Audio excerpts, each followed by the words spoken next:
When God forgives, God says from the cross, I love you. I'm willing to forgive you of every sin you've ever committed.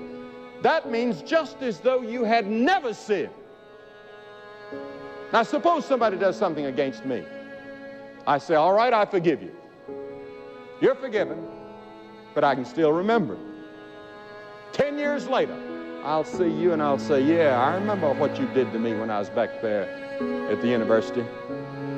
I forgave you, but I can't ever forget what you did to me. But you see, God doesn't do that way. God forgives and forgets and justifies you. Just as though you'd never committed the sin.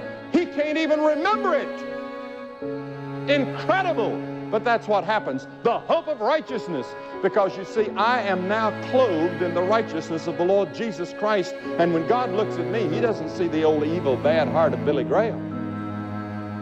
He sees Jesus who lives in my heart. And He says, because Jesus lives in your heart, you're forgiven.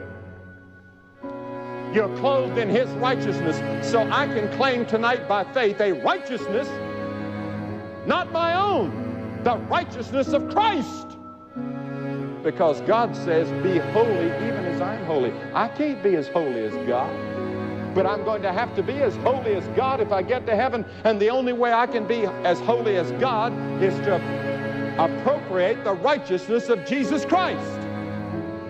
So when I get to the gates of heaven, they're going to look at my clothes and they're not going to see this old suit I've got on. They're going to see that I'm clothed in the righteousness of Christ. And I'm going to go in on the merits of His shed blood on that cross.